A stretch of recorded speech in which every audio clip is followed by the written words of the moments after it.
Valentine day होगा वो काऊ हक तौर पर मनाया जाएगा, इसे कैसे देखते हैं आप? देखिए, ये बहुत अच्छा आदेश है। गावो राष्ट्रस्य मातरा, गाय राष्ट्र की माता है। और सच कहा जाए तो गाय भाग्य विधाता है। जहाँ गाय पलती हैं वहाँ धन संपदा होती है। गाय के दूध में, गाय का दूध नहीं अमृत है। गाय का मूत्र गंगा मैया बसती है और गाय के गोबर में लक्ष्मी का वास है। इस तरीके से वैलेंटाइन डे के स्थान पर काव हक यानी गाय को गले मिले, गाय को कुछ खिलाए, गौशाला में जाके पूजन करें, ये बहुत अच्छा ऑर्डर है। ये बहुत अच्छा है पशुओं के पशुपालन के संबंध में। सर, ये संस्था की आप लोगों के माध्यम से हम जनता से अपील करना चाहते हैं, 14 फरवरी को जहां गाय मिले, गाय माता को प्रणाम करें और उसे कुछ खिलाने का काम करें। मिठाई, गुड़ है और भी कुछ चीज़ खिलाए। ये बहुत अच्छा है, क्योंकि मैंने कहा गाय राष्ट्र की माता है। गाय हमारी भाग्य विधाता है। जहाँ गाय पलती है वहाँ स्वर्ग होता है। देखिए सर, बड़ा सवाल ये है कि बड़ी किसान को कहना है कि सब किसान फसल नष्ट कर रहे हैं, बहुत बड़ी समस्या के तौर पर देखा जा रहा है। इसको लेकर क्या प्रयास करें, क्या करें? देखिए, किसान की बात भारतीय जनता पार्टी की सरकार ही करती है, क्योंकि किसान सुखी तो सब सुखी, किसान दुखी तो सब दुखी। इस समय माननीय प्रधानमंत्री नरेंद्र मोदी जी ने मोटे अनाज पर चर्चा की है और मोटे अनाज का नाम श्री अनाज, श्री बाजरा, श्री मक्का, श्री ज्वार, इस तरीके से और भी। यदि किसान 10,000 रुपए का अनुदान है, आज तक कभी दिया ही नहीं गया। और किसान को पेंशन देने का काम माननीय मोदी जी की सरकार में ही हुआ है, दुनिया के किसी देश में हुआ ही नहीं। मंत्री जी, कांग्रेस विपक्षी पार्टी आरोप लगा रही है कि मोदी जी जो है अडानी को बचा रहे हैं, क्या कहना चाहेंगे इस पर जो विपक्ष की तरफ से आरोप लग रहे हैं? देखिए, माननीय मोदी जी ने एक बात कही थी जब प्रधानमंत्री बने थे, कांग्रेस मुक्त भारत। कांग्रेस मुक्त भारत क्यों कहा? बहुत विचार करके कहा। जब देश आजाद हुआ, देश की आजादी की लड़ाई हिंदू, मुस्लिम, सिख, ईसाई सबने लड़ी, तब हमारा देश आजाद हुआ। तब उस समय कांग्रेस पार्टी अंग्रेजों की बी पार्टी है।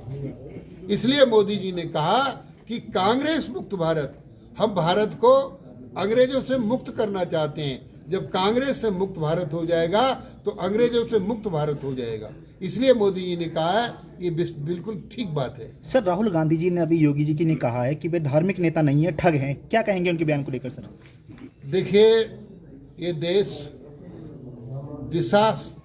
देश को दिशा देने का काम संत महात्माओं ने भी किया। हमारे देश में दो व्यवस्थाएं, कृषि और ऋषि। खेती से, कृषि से हमें जीवन हमारा चलता है।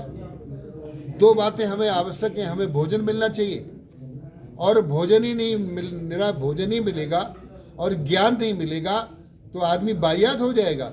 इसलिए किसान अन्न पैदा करके हमारा जीवन चलाता है और ऋषि ज्ञान देने का काम करते हैं। जो कृषि और ऋषि हमारे देश की सभ्यता है। कृषि और ऋषि सर, कि राहुल गांधी जी ने अभी योगी जी को लेकर धार्मिक नेता नहीं है, ठग हैं, उनके बयान को लेकर पूछा था। हमने इसी के लिए तो कहा था, राहुल गांधी के बयान पर ही कहा। राहुल गांधी क्या कहने लगे उन्हें खुद ही पता नहीं है। सर, स्वामी प्रसाद मौर्य जी लगातार जो है रामचरितमानस पर सवाल उठा रहे हैं। सर, क्या स्वामी प्रसाद मौर्य जहाँ राष्ट्र की बात कर रहे थे, कहाँ छोटे बात पर आगे। धन्यवाद, खत्म करो। नहीं, उन्होंने प्रधानमंत्री को पत्र लिखा है कि चौपाई निकालने की बात कही रामचरितमानस से। अब तक जिलों के नाम बदले आ रहे थे रेलवे स्टेशनों के, अब राजधानी की बारी है। विपक्ष कह रहा है विकास की बात नहीं कर रहे, नाम बदले आ रहे हैं, क्या कहना है सर? यदि विपक्ष हो रहा है, क्या कह रहा है? यदि विकास हो रहा है तो भारतीय जनता पार्टी में हो रहा है। पहले हिरास होता था, अब विकास हो रहा है। अब विकास से इनको बिल्कुल बिलबिलाहट है। ये विकास कैसे हो रहा है? ये लोग विकास में बाधा डालना चाहते हैं। जनता इस बाधा को दूर करके माननीय मोदी जी को आशीर्वाद देने का काम। तो सर, लखनऊ का नाम सर, कांग्रेस सांसद शशि थरूर ने कहा है कि पीएम मोदी ने भाषण तो अच्छा दिया लेकिन विपक्ष के सवालों का जवाब नहीं दिया, तो क्या कहना चाहते हैं? ये सब जवाब ही तो था।